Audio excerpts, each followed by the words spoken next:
Shalom peuple de Dieu. Aujourd'hui nous vous partagions la suite du témoignage de notre sœur Catherine Baxter qui a visité l'enfer en détail. S'il vous plaît, après avoir suivi ce témoignage, mettez votre vie en ordre avec le Seigneur Jésus-Christ avant qu'il ne soit trop tard. Vivez et battez-vous pour la vérité. Réveillez-vous avant qu'il ne soit trop tard et vous pourrez vivre pour toujours avec le Seigneur dans le ciel. Jésus parla encore. L'enfer a un corps, comme une forme humaine, couché sur son dos au centre de la terre. L'enfer est formé comme un corps humain, très grand et avec beaucoup de chambres de supplice. Souviens-toi de dire aux gens de la terre que l'enfer est réel. Des millions d'âmes perdues sont ici et de plus nombreuses encore viennent chaque jour. Au grand jour du jugement, la mort et l'enfer seront jetés dans l'étang de feu, ce sera la deuxième mort. La jambe droite de l'enfer. Je n'ai pas été capable de dormir ni de manger depuis que j'étais allé en enfer la nuit d'avant. Chaque jour je revivais l'enfer. Quand je fermais les yeux, tout ce que je pouvais voir, c'était l'enfer. Les cris des damnés résonnaient encore dans mes oreilles. Comme un programme de télévision, je revivais toutes les choses dont j'avais été témoin en enfer encore et encore.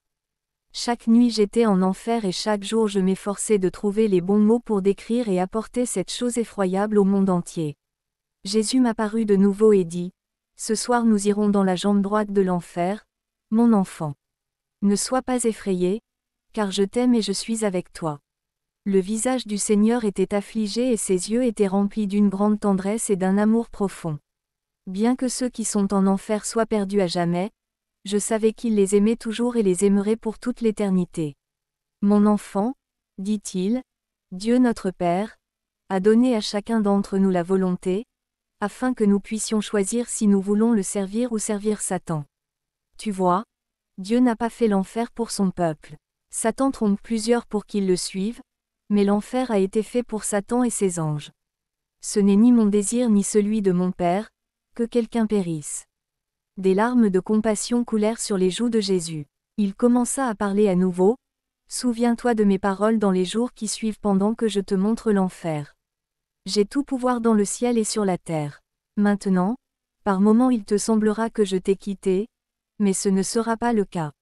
De la même façon, par moments nous serons vus par les forces diaboliques et les âmes perdues, tandis qu'à d'autres moments, nous ne le serons pas. Peu importe où nous allons, sois en paix et ne crains pas de me suivre. » Nous allâmes ensemble, je le suivis de près, en pleurant. Pendant des jours je pleurais et je ne pouvais pas me débarrasser de la présence réelle de l'enfer qui était toujours dans mon esprit. Je pleurais surtout intérieurement, mon esprit était très triste. Nous arrivâmes dans la jambe droite de l'enfer. En regardant devant, je vis que nous étions sur un chemin qui était sec et brûlé. Les pleurs remplirent l'air sale et l'odeur fétide de mort était partout. L'odeur était quelquefois si répugnante qu'elle me donnait la nausée. Partout, il y avait de l'obscurité à part la lumière qui émanait de Christ et des fosses enflammées, qui parsemaient le paysage aussi loin que je pouvais voir. Tout à coup, des démons de tout genre nous dépassèrent. Des lutins grognaient en passant. Des esprits de démons de toutes les tailles et de toutes les formes se parlaient les uns aux autres. Devant nous, un grand démon donnait des ordres à des petits. Nous nous arrêtâmes pour écouter et Jésus dit, « Il y a aussi une armée invisible de forces diaboliques que nous ne voyons pas ici, des démons aussi bien que des esprits diaboliques de maladie. Allez, dit le plus grand démon au plus petit lutin et aux démons. Faites beaucoup de choses diaboliques. Divisez les maisons et détruisez les familles. Séduisez les chrétiens faibles, donnez de faux enseignements et induisez en erreur autant que vous le pouvez. Vous aurez votre récompense quand vous reviendrez. Souvenez-vous, vous devez être prudent vis-à-vis de ceux qui ont sincèrement accepté Jésus comme leur sauveur. Ils ont le pouvoir de vous chasser. Allez maintenant parcourir la terre. J'ai déjà beaucoup d'autres comme vous là-bas, et j'ai encore d'autres à envoyer. Souvenez-vous, nous sommes les serviteurs du prince des ténèbres et des puissances de l'air. » Là-dessus, les mauvais esprits commencèrent à s'envoler vers le haut et hors de l'enfer. Des portes, dans le haut de la jambe droite, s'ouvraient et se fermaient prestement pour les laisser sortir. D'autres également sortirent par l'entonnoir que nous avions emprunté pour descendre. Je vais essayer de décrire l'aspect de ces créatures mauvaises. Celui qui parlait était très corpulent, de la taille d'un grizzly adulte. Il était de couleur marron. La tête était comme celle d'une chauve-souris et les yeux étaient très profondément enfoncés dans sa tête velue. Des bras très velus tombaient sur ses côtés et des crocs sortaient des poils de son visage. Un autre était petit comme un singe, avec de très longs bras et des poils sur tout le corps.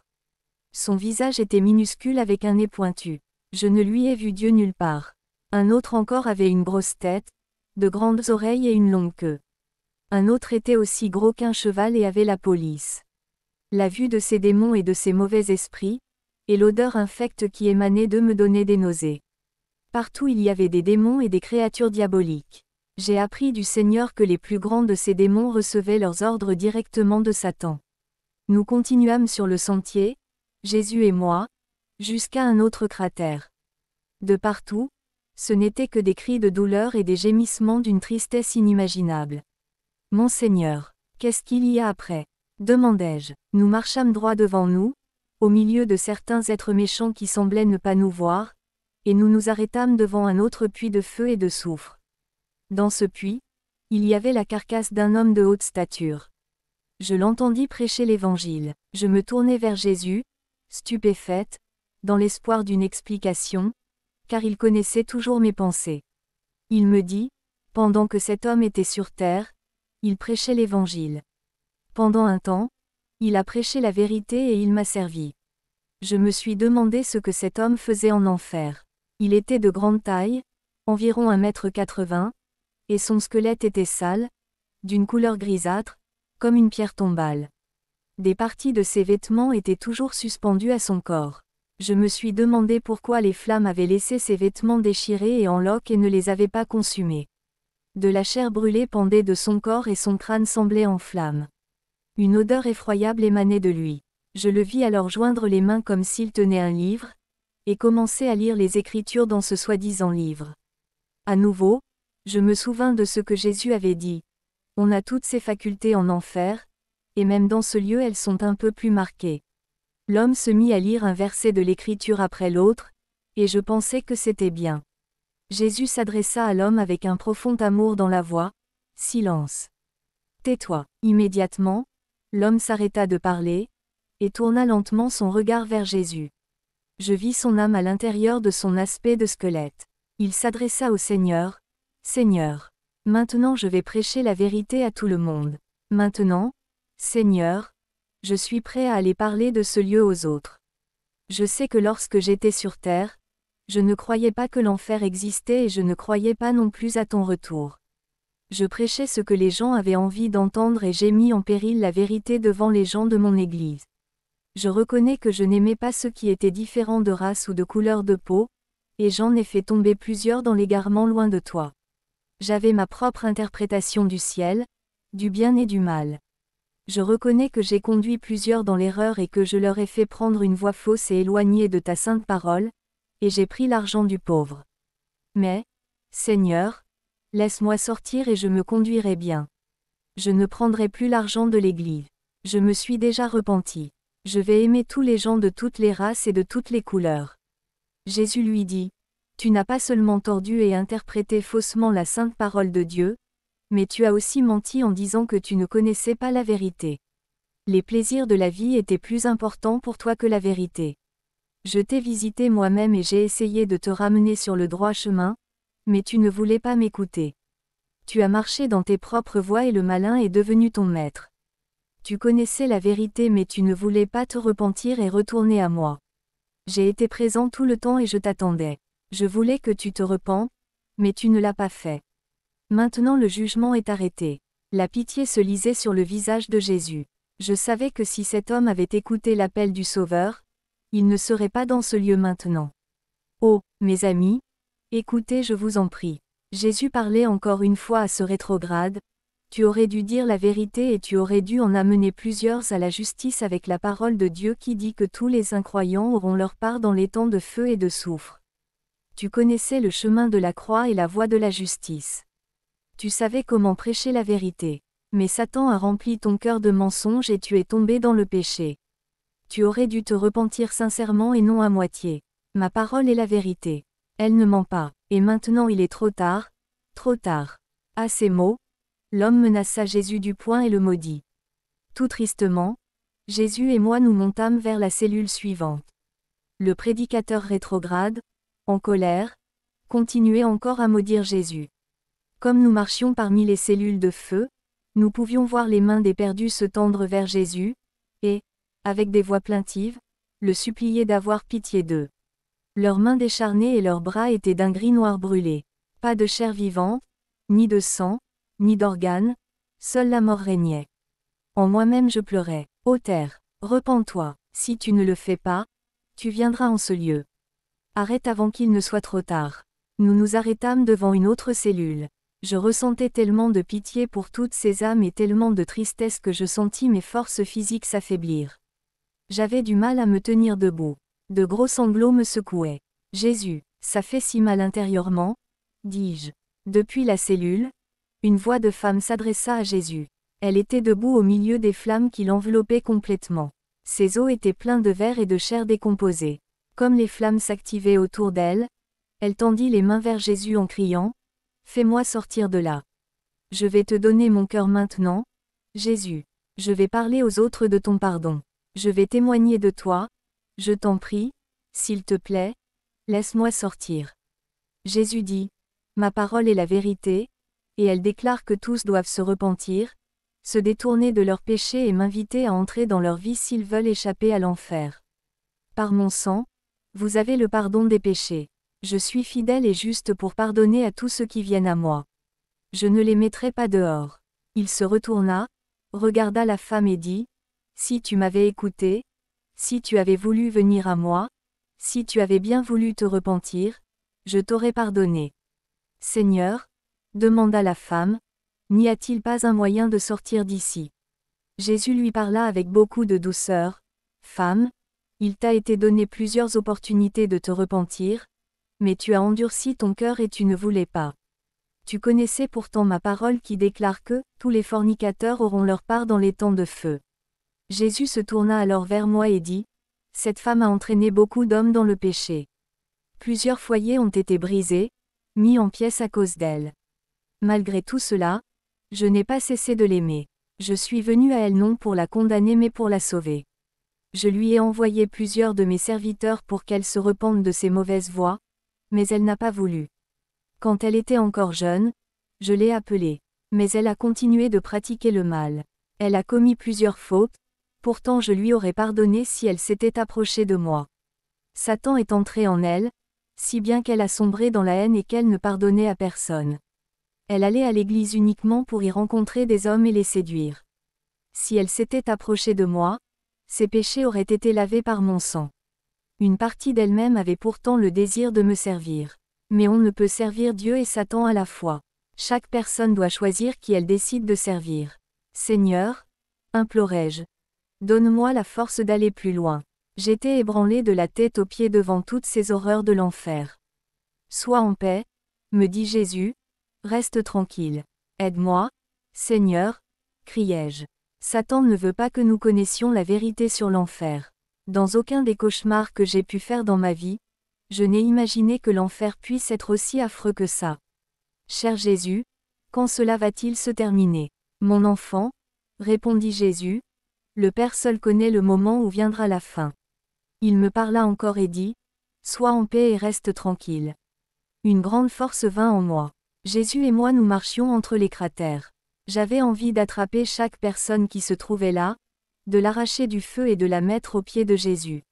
Je pleurais beaucoup intérieurement. Je pensais en moi-même. Je ne voudrais jamais que mes enfants viennent dans ce lieu.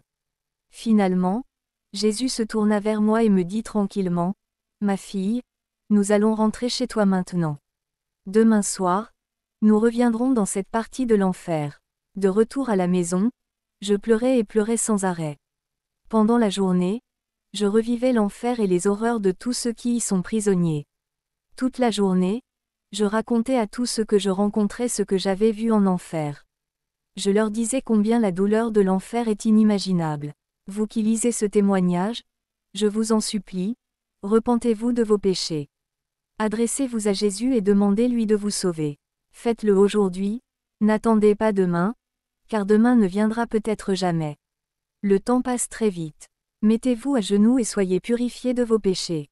Soyez bons les uns envers les autres. Pour l'amour de Jésus, soyez pleins de bonté et pardonnez à tous. Si vous êtes fâché contre quelqu'un, pardonnez-lui. Ça ne vaut pas la peine de se mettre en colère, si c'est pour aller en enfer. Pardonnez comme Christ nous pardonne nos péchés. Jésus a le pouvoir de nous garder si nous avons un cœur repentant, et par son sang, il nous purifie de tout péché. Aimez vos enfants et vos voisins comme vous-même. Le Seigneur des Églises dit, « Repentez-vous et soyez sauvés ». D'autres cratèrent la nuit suivante, nous nous sommes encore rendus dans la jambe droite de l'enfer. J'ai réalisé à quel point Jésus avait toujours aimé ces âmes perdues en enfer. J'ai ressenti son amour pour moi comme pour tous ceux qui sont sur la terre. Enfant, me dit-il, ce n'est pas la volonté du Père que quiconque périsse. Satan trompe beaucoup de personnes et elles se mettent à le suivre. Mais Dieu pardonne, il est un Dieu d'amour. S'il s'était sincèrement approché du Père et s'il s'était repenti, il leur aurait pardonné. Une très grande tendresse se lisait sur le visage de Jésus pendant qu'il parlait. À nouveau nous avancions parmi les cellules embrasées, et nous passions devant beaucoup de gens dans les tourments, comme je l'ai décrit plus haut. Seigneur, Seigneur, que d'horreur, me disais-je. Nous défilions inlassablement devant beaucoup d'âmes qui brûlaient en enfer. Tout au long du chemin, des mains en feu se tendaient vers Jésus. Elles n'avaient que les os à la place de la chair, une masse grisâtre et brûlée, et la chair décomposée qui pendait en lambeaux. À l'intérieur de chaque squelette, il y avait une âme, tel un brouillard sale et gris, emprisonnée pour toujours dans un squelette desséché. Je peux vraiment dire que c'est à leurs cris qu'on pouvait se rendre compte qu'elles ressentaient réellement le feu, les vers, la douleur et le désespoir. Et leurs cris remplissaient mon âme d'un chagrin que je ne peux décrire. Si seulement elles avaient écouté, pensais-je, elles ne seraient pas ici. Je savais que les perdus en enfer avaient toutes leurs facultés. Ils se souviennent de tout ce qui leur a été dit. Ils savaient qu'il n'y avait aucune porte de sortie de ces flammes et qu'ils étaient perdus pour toujours. Pourtant, sans espoir, ils continuent de supplier Jésus pour qu'il leur fasse miséricorde. Nous nous arrêtâmes près de la cavité suivante. Elle était exactement comme toutes les autres. À l'intérieur, il y avait la forme d'une femme. Je l'ai su à sa voix. Elle suppliait Jésus de la délivrer des flammes. Jésus la regarda avec amour et lui dit, « Quand tu étais sur terre, je t'ai appelé à venir à moi. Je t'ai supplié de te mettre en règle avec moi avant qu'il ne soit trop tard. Je t'ai visité plusieurs fois au milieu de la nuit pour te dire combien je t'aimais. Je t'ai cherché avec amour, et j'ai voulu t'amener à moi par mon esprit. Tu as répondu, « Oui, Seigneur, je vais te suivre. » Avec tes lèvres, tu disais que tu m'aimais, mais cela ne venait pas du cœur. Je savais où était ton cœur. Je t'ai souvent envoyé mes messagers pour te dire de te repentir de tes péchés et de venir à moi. Mais tu n'as pas voulu m'écouter. Je voulais t'utiliser pour enseigner les autres, pour les aider à me trouver, mais tu as préféré le monde et non moi. Je t'ai appelé, mais tu n'as pas voulu m'écouter, ni te repentir de tes péchés. La femme dit à Jésus, « Tu te souviens, Seigneur, que j'allais à l'église et que j'étais une bonne personne. J'ai rejoint l'église, et j'étais membre de ton église.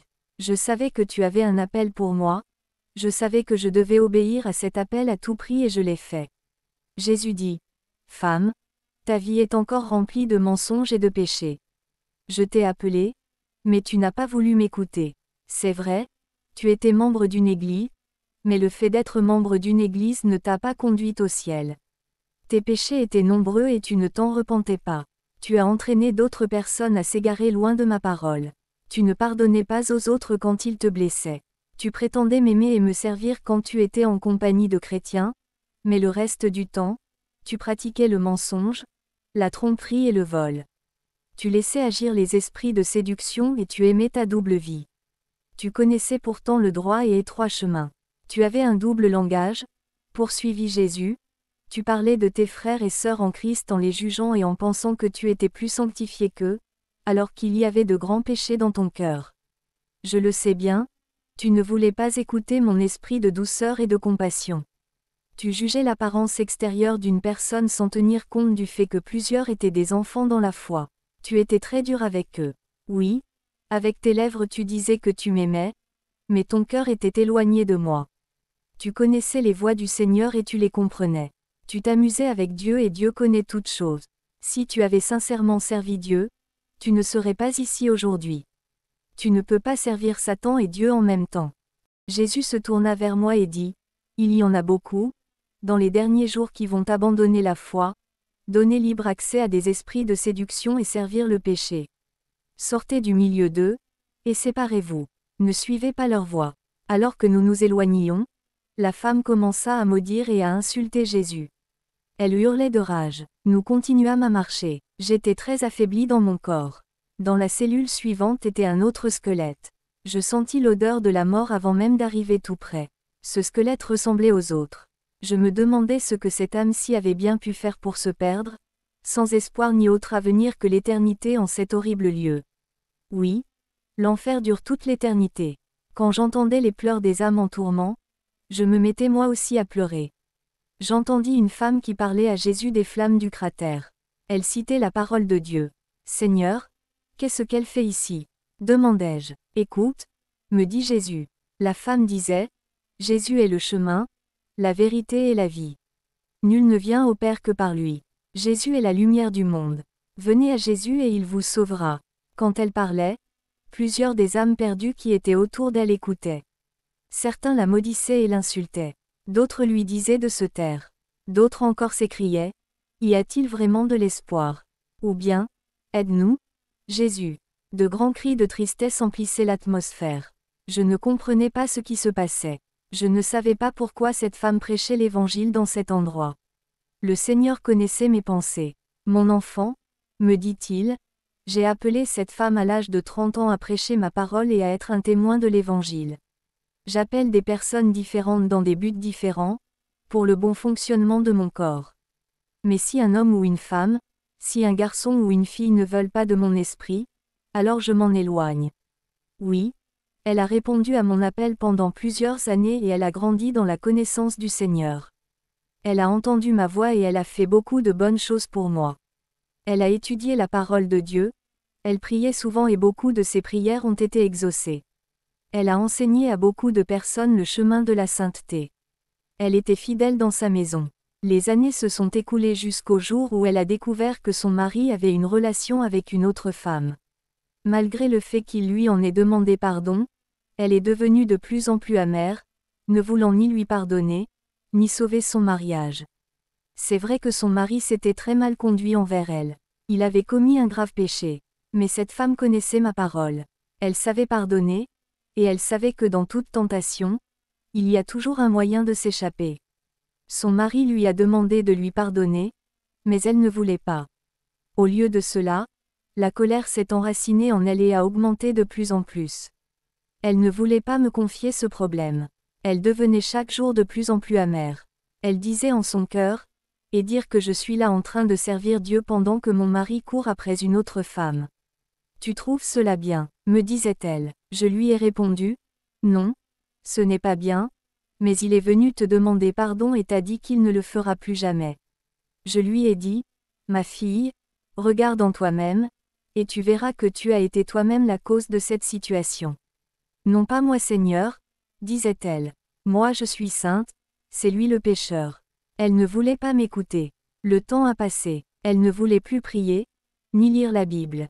Elle était en colère, non seulement contre son mari, mais aussi contre ceux qui l'entouraient. Elle citait les saintes écritures, mais elle ne voulait pas lui pardonner. Elle ne voulait pas m'écouter. L'amertume a grandi dans son cœur et le péché a pris place. Elle a commencé à préméditer le meurtre à la place de l'amour. Et un jour, dans sa colère, elle a tué son mari ainsi que l'autre femme. Satan s'est alors complètement emparé d'elle et elle s'est suicidée. Je regardais cette âme perdue qui avait abandonné Christ et condamné son âme pour toujours au feu et au tourment. Je l'entendis répondre à Jésus, « Je veux pardonner maintenant, Seigneur. Fais-moi sortir, je vais t'obéir maintenant. Tu vois, Seigneur, je prêche ta parole maintenant. Dans une heure des démons vont venir me prendre pour me tourmenter encore plus. Ils vont me torturer pendant des heures. Parce que je prêchais ta parole, mes tourments sont pires. Seigneur, je t'en supplie, laisse-moi sortir. » Je pleurais avec cette femme qui était dans sa cellule, et demandais au Seigneur de me garder de toute amertume dans mon cœur. Seigneur Jésus, ne permets pas que je laisse la haine entrer dans mon cœur. Disais-je, viens, avançons, me dit-il. Dans le puits suivant, il y avait l'âme d'un homme revêtu de son squelette qui criait à Jésus en pleurant, « Seigneur, aide-moi à comprendre pourquoi je suis ici. » Silence. Tais-toi, lui dit Jésus, tu sais très bien pourquoi tu es ici. Laisse-moi m'en aller et je serai bon, supplia-t-il. Même en enfer, tu mens encore, lui dit le Seigneur. Jésus se tourna vers moi et dit, cet homme avait 23 ans quand il est arrivé ici. Il ne voulait pas entendre mon évangile. Il a entendu plusieurs fois ma parole, et venait souvent dans ma maison. Je l'ai invité, par mon esprit, à recevoir le salut, mais il a préféré le monde et ses plaisirs. Il aimait boire, et ne voulait pas écouter mon appel. Il a été élevé dans l'Église mais ne voulait pas se confier en moi. Un jour, il m'a dit, « Je te donnerai ma vie un jour, Jésus. » Mais ce jour n'est jamais venu. Une nuit, après une soirée de fête, il a eu un accident de voiture et il a été tué. Satan l'avait trompé jusqu'à la fin. Il a été tué sur le coup. Il n'avait pas voulu écouter mon appel. D'autres personnes ont également trouvé la mort dans cet accident. Le travail de Satan est de tuer, de voler et de détruire. Si seulement ce jeune homme avait écouté. Ce n'est pas la volonté du Père que quiconque périsse.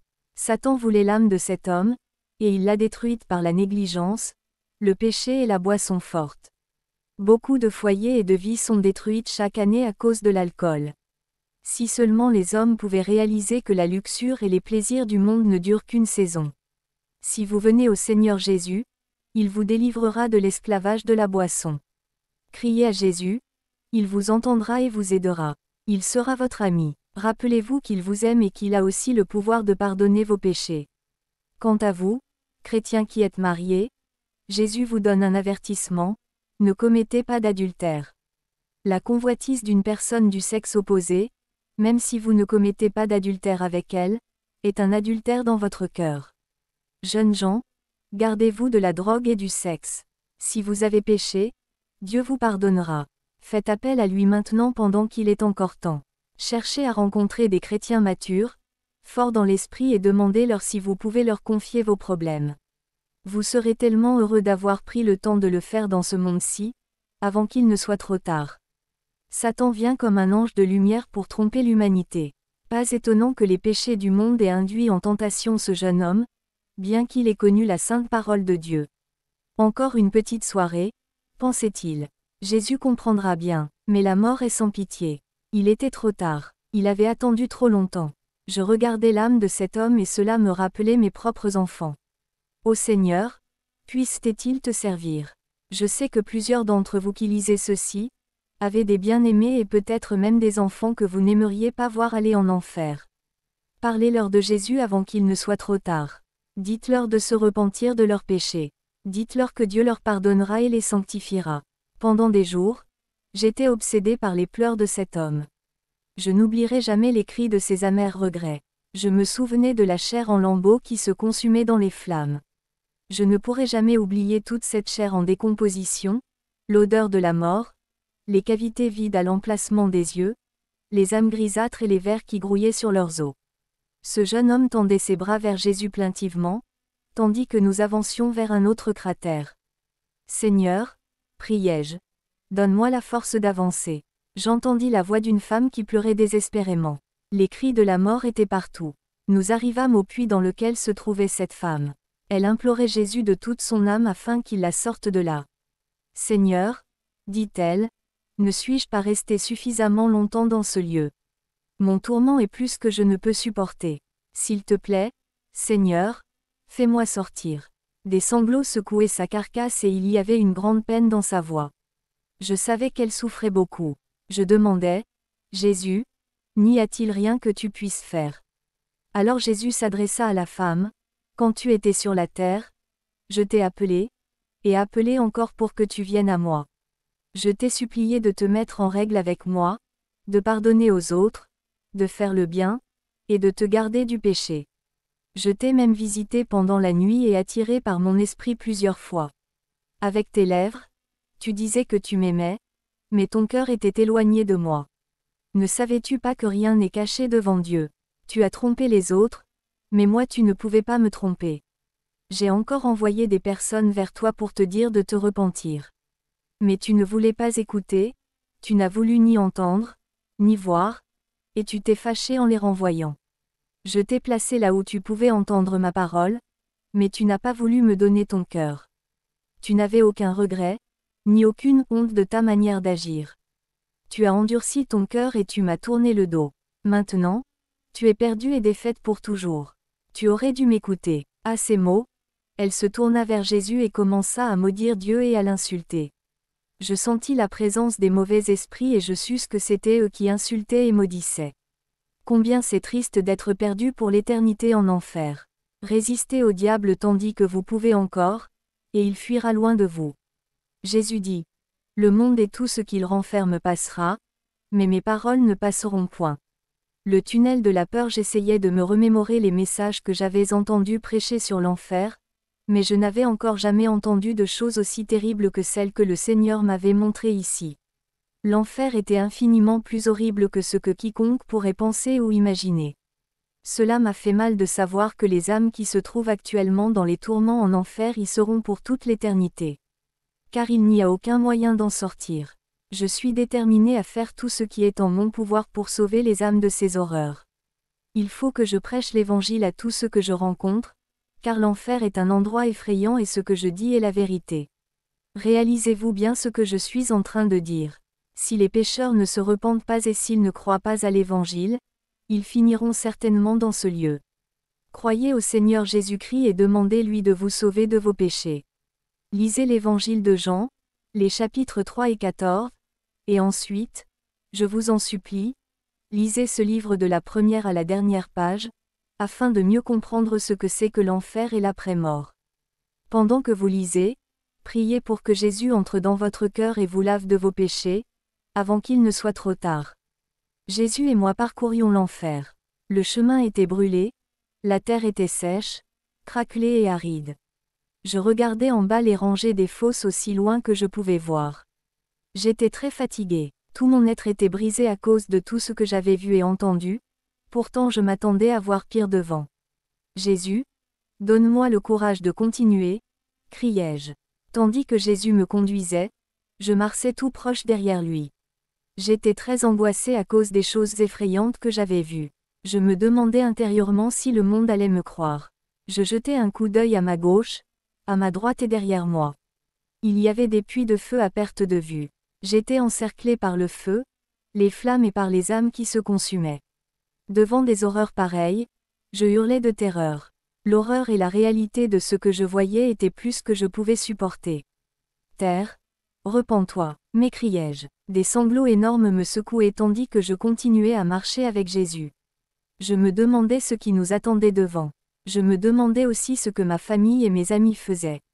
Comme je les aimais, je me souvenais comment j'avais péché avant de revenir à Jésus et je remerciais Dieu d'être retourné à lui avant qu'il n'ait été trop tard. Jésus me dit: Nous allons maintenant nous introduire dans un tunnel qui va nous emmener dans le ventre de l'enfer. L'enfer ressemble à un corps humain étendu au centre de la terre. Le corps est couché sur le dos, avec les deux bras et les deux jambes écartées. De même qu'il existe un corps de croyant, de même l'enfer a un corps de péché et de mort. Et comme le corps de Christ s'édifie jour après jour, de même le corps de l'enfer se construit quotidiennement. Sur le chemin qui nous menait au tunnel, nous traversions des puits en flammes d'où sortaient les cris et les gémissements des condamnés qui résonnaient dans mes oreilles. Plusieurs d'entre eux criaient à Jésus à notre passage.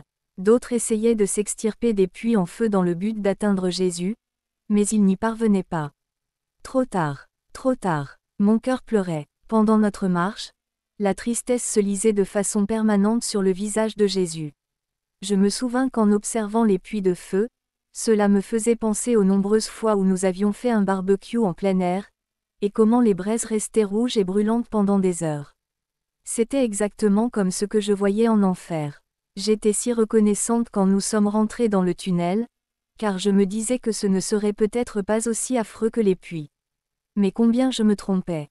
Dès que nous fûmes à l'intérieur, je commençais à voir de gros serpents, d'énormes rats et de nombreux esprits mauvais se sauver en courant, hors de la présence du Seigneur. Les serpents sifflaient contre nous, Et les rats poussaient des cris aigus. Il y avait toutes sortes de bruits diaboliques. Des vipères et des ombres noires étaient tout autour de nous. Jésus était la seule lumière visible dans le tunnel. Je me serrais contre lui du mieux que je le pouvais.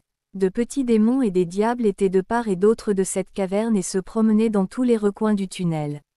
Par la suite, j'ai découvert que ces mauvais esprits se rendaient sur la terre pour y accomplir les ordres de Satan. Percevant ma peur de cet endroit noir, humide et sale, Jésus dit : « N'aie pas peur, nous arrivons bientôt au bout du tunnel. Il faut que je te montre ces choses. Viens, suis-moi. » Des serpents géants rampaient devant nous. Certains d'entre eux mesuraient environ 10 mètres de long et 1 mètre de diamètre. Des odeurs repoussantes flottaient en forte concentration dans l'air, et les esprits méchants étaient partout. Jésus me dit : « Nous arriverons bientôt dans le ventre de l'enfer.